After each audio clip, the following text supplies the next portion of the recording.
Hey everybody, welcome to the Dan Doug channel. Have a seat, kick up those pretty little ruby slippered feet. Because today we're going to be talking about Wicked, the prequel to Wizard of Oz, which asks us to question all of our assumptions about the original classic. Is Dorothy really a hero? Is the good witch Glinda really good? More importantly, is the Wicked Witch really wicked? You know, that green chick that wants to kill Dorothy and her little dog Toto? Or maybe she's just a misunderstood, freedom-fighting animal rights activist. Have you ever considered that a possibility? We're going to look at all of these questions and so much more on today's deep dive into...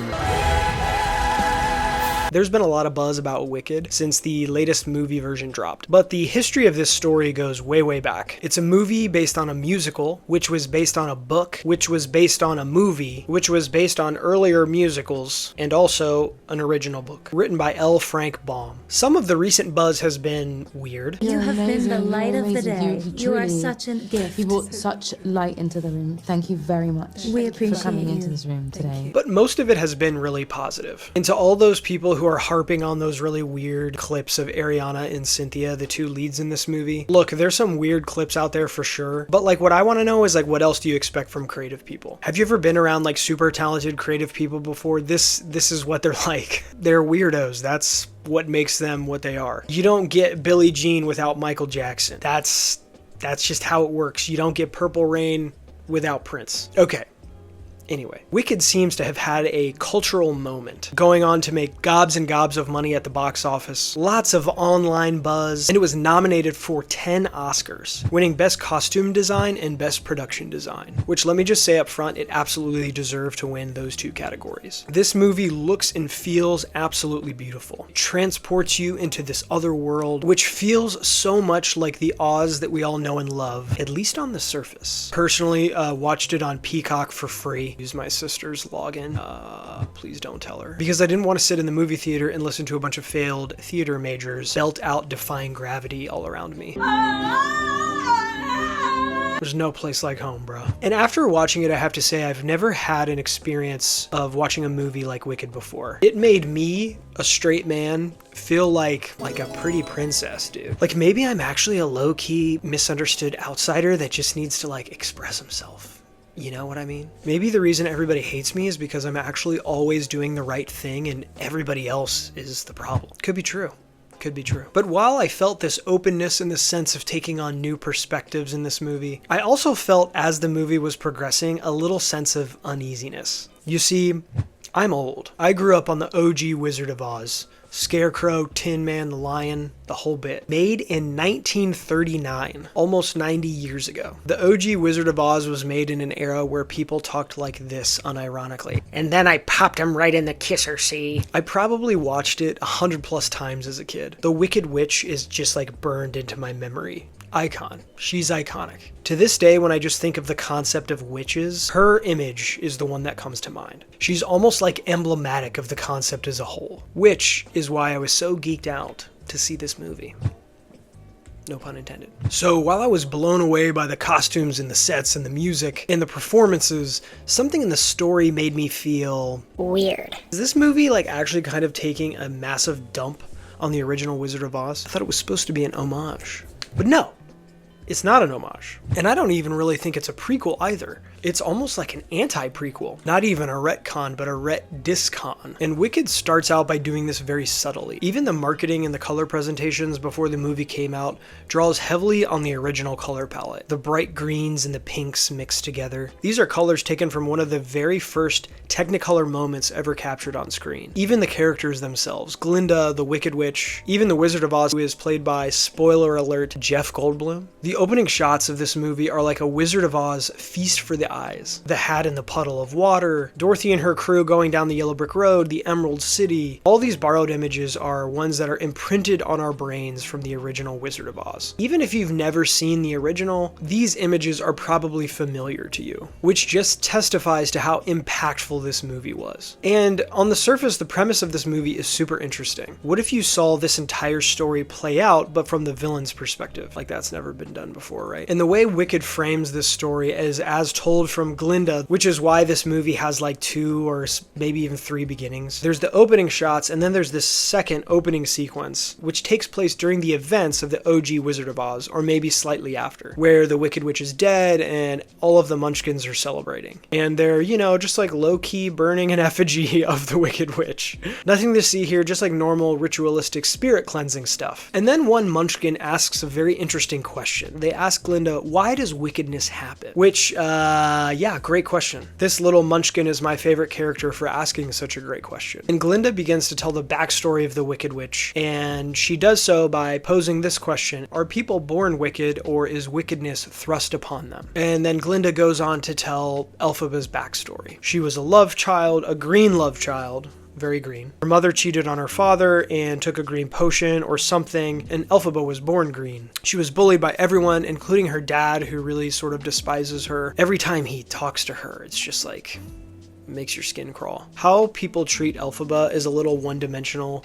and heavy-handed, but at the beginning of this movie I wasn't really thinking too hard about it. I just kind of felt bad for her, because, you know, everyone knows what it feels like to be picked on for being different. Like, it's no fun. Then a second Munchkin asks Glinda, weren't you her friend? Didn't you know the Wicked Witch? And then Glinda goes into a more expanded version of the backstory, which includes meeting her at school. Come to find out, Glinda and the Wicked Witch did know each other. They met at a school called Shiz University, which is a lot like Hogwarts, except the students sing about their feelings a lot more. While enrolling her little sister, Elphaba's power is noticed by someone named Madame Morrible, who encourages Elphaba to enroll. She kind of accidentally becomes Glinda's roommate. As roommates, Elphaba and Glinda just kind of tolerate one another. The plot sort of drags at this stage. Elphaba sings about her feelings a couple times. It's not that easy being green.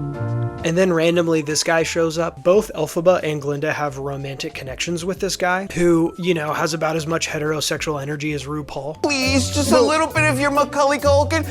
Yeah. And then, yeah, at this stage of the plot, stuff just kind of happens one after the other without too much apparent connection. And then they have class with this goat professor, which on first watch seems like it kind of just comes out of nowhere, but if you rewatch it, you see they sprinkle a bunch of animals kind of in the beginning to kind of foreshadow that this is coming. So they have class with this goat. Goat professor explains that back in the day, there were many more animal teachers, and he's the last one. Now animals are being oppressed and forced to not speak. And when he pulls up his teaching slides, one of the students has defaced it with this: animals should be seen and not heard. And the professor abruptly dismisses class, and Elphaba takes pity on him and follows him. Then there's a school dance. You're dancing through life. At first, Elphaba does not want to go, but Glinda convinces her to go, and she kind of does this like mean thing where Glinda has this old hat that she thinks is ugly, but she convinces Elphaba to wear it because it like matches her other attire or whatever. And she's kind of like weird and two-faced about it, but it's like the iconic witch's hat, you know what I mean? It's like pretty cool. But yeah, Glinda's kind of like setting up Elphaba for failure. Elphaba arrives at the dance and everyone is like staring at her because apparently they're still like gobsmacked that she's green, even though they've been at school for like months or something. I will say, up until this point, this movie has tried so hard to get you to like Elphaba. I mean, it's like tried every trick in the book, man. But this clip is like the first time in this movie where I really felt like a true human emotion. While everyone's watching her, Elphaba begins to like awkwardly dance, and it's like it's a painful scene to watch. You're just waiting for any kind of relief to happen. And then finally Glinda does something genuinely nice. She extends an olive branch to Elphaba and she kind of begins dancing with her, and while doing so there's this moment where they touch hands, and this is a good moment. Even my cold dead heart felt something here. I really like this moment. They grow closer as friends, and during the course of their friendship, Glinda sings this song, Popular. And this is one of the more like famous songs from this musical. It's essentially Glinda's philosophy on life. It's not about aptitude, it's the way you're viewed. This song is quirky and funny, but it also reveals a lot about Glinda's character. She's a fake. She cares more about how she's perceived by other people than who she really is on the inside. It's also kind of extending this theme from the beginning of Wicked, where these really serious questions about morality are posed. What is really wickedness? Where does it come from? It is a lighthearted and fluffy musical, but under the surface, I think there's a lot more to it than just that, which is why I'm analyzing it as seriously as I am. Popular has always been an important song to me. It crystallizes this this idea that goodness and wickedness are a matter of perception, and somebody that truly wants to manipulate you will harness that perception in order to gain power. Eventually, the story keeps going, and Elphaba gets news that Jeff Goldblum wants to see her because she is just so super special. And while she's getting on the train, Glinda is seeing her off, and Elphaba tells her that she should come along because it would basically move the plot forward. This is a big moment in the movie, and while visiting the wizard and hearing all about his plans for Oz, Elphaba realizes that the wizard is not truly who he says he is. He's not like the bumbling idiot fraud that Dorothy found in Wizard of Oz. He's like a malicious dictator tyrant that's going out of his way to oppress animals in Oz. He wants to divide the population because, you know, he loves oppression. And this is when Elphaba goes through her big transformation. This is when she sings Defying Gravity. Even if you don't know this musical very well, chances are you've probably heard this song. As Elphaba is realizing the truth about the wizard and about Madame Morrible and even about Glinda, she has this moment of accepting her role as villain in a system that she perceives as evil and corrupt. It seems like her entire life has been leading up to this point. She's always been looked down upon and cast out and misunderstood. So there's this moment where Elphaba is interpreting this magic book, and she's learning how to fly, and she's accessing her true power. And as she's flying in real time on her broom, she's also discovering who she is. And she's having this moment of clarity as she's accepting her fate. Fans of the musical really love this moment, and it's easy to see why. But honestly, I don't. If we look at the entirety of this story through the lens of Wizard of Oz and what's going to happen in Wicked Part 2, then a few things stick out to me that are particularly dirty. And I'll explain why. If you remember the intro of this video, I talked about how when it first came out as a musical in the year 2003, Wicked was marketed as a prequel to The Wizard of Oz. Given everything we've seen in the story so far, this makes sense. It's the events leading up to The Wizard of Oz, but told through the perspective of the Wicked Witch, right? Kind of. It's also not really that at all. It's just more complicated. And there's going to be spoiler alerts here, so if you don't know what happens in Wicked Part 2, just spoilers. In Part 2 of Wicked, we will eventually see some scenes from Wizard of Oz, which are not only told from the witch's perspective, but they're also rewritten, and some of the details are entirely changed altogether. And they're done so in a way to just suit the storyline of Wicked. I'm not talking about just matters of perspective, I'm talking about factual details in the story are just completely rewritten. And not only that, but the reason they're rewritten, once you learn what they are, it's kind of obvious why they rewrote them. Like the motivation for doing so as a writer, based on what they want to communicate in their story, it's very obvious why they changed it, and it just kind of feels icky. They're basically trying to get you to like the Wicked Witch, and they're manipulating the story in a way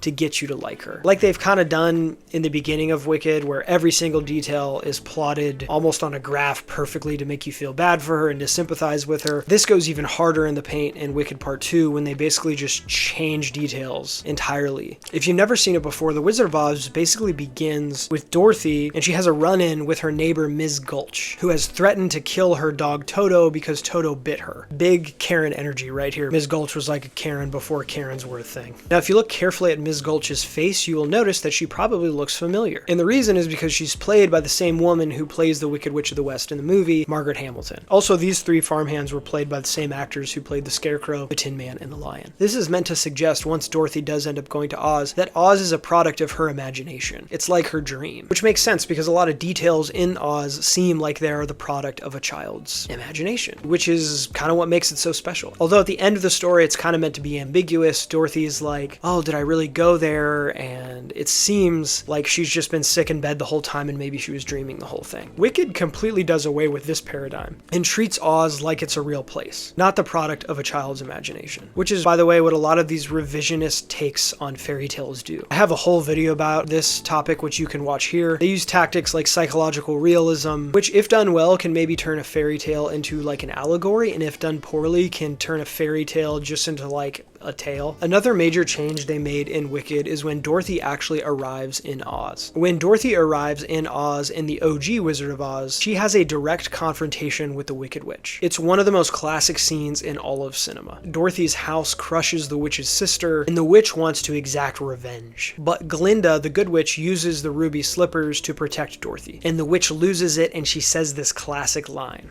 I'll get you, my pretty, and your little dog too. In Wicked, this same scene happens, but it's modified. By the time Elphaba reaches Glinda after hearing of her sister's death, Dorothy is already going down the yellow brick road. So Elphaba never has this iconic confrontation with Dorothy, and it's kind of easy to see why. The writers of Wicked don't want you to think that Elphaba is truly evil. They want you to like her. So she kind of can't have that iconic line and be likable, so they just wrote it out. Also, killing a dog doesn't really jive with the whole animal rights activism thing. Now, I just gotta say, I do not like this. If you want to convince your audience that you have a compelling idea for a revisionist angle on an original story, taking out arguably one of the most iconic scenes because it fits your narrative is kind of a cowardly lion move, honestly. At least have the gonads to make this transformation believable. Make her so angry and upset and distraught that her sister has died, like maybe she loses her cool and she gives up her values for a split second, and she, you see that flash of evil in her. I would have respect for that at least. But the writers of Wicked, I think, believe too much in the message they're trying to preach, and they don't want to risk losing that message for the sake of an emotionally vulnerable scene that would be true to the original. The second scene that they changed from the original Wizard of Oz is arguably the second most iconic. It's the scene where Dorothy throws a bucket of water on the witch. In the OG, she's trying to protect the Scarecrow. The witch sets him on fire, and Dorothy is trying to put the fire out with the bucket of water, and she accidentally also throws it on the witch. She's not like intentionally trying to hurt the witch. In Wicked, they put this entire confrontation, interestingly, behind a veil. Dorothy is not trying to protect the Scarecrow because Elphaba never sets him on fire, because he's her secret lover.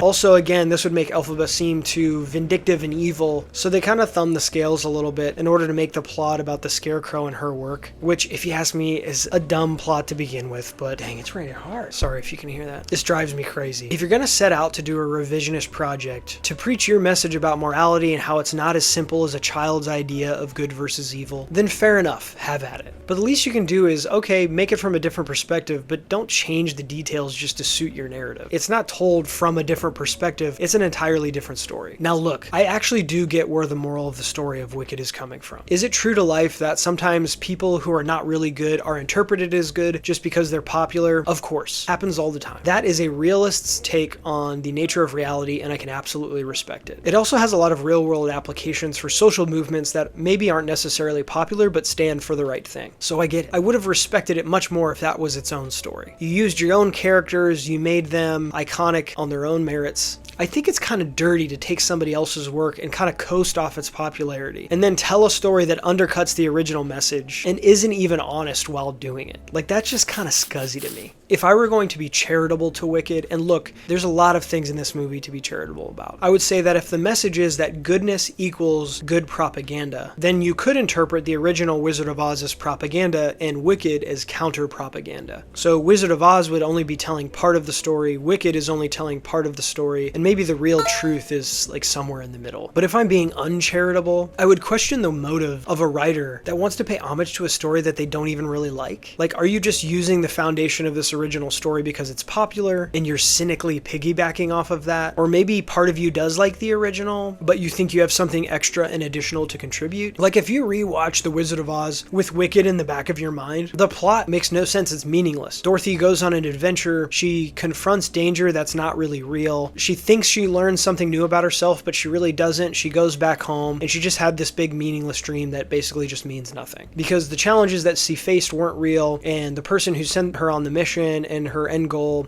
was all just a ruse. Dorothy's adventure means nothing, she overcomes no challenges, she discovers nothing about herself. I'm always curious why modern writers do this to classic works. They rewrite them to make the stakes of the original story like meaningless.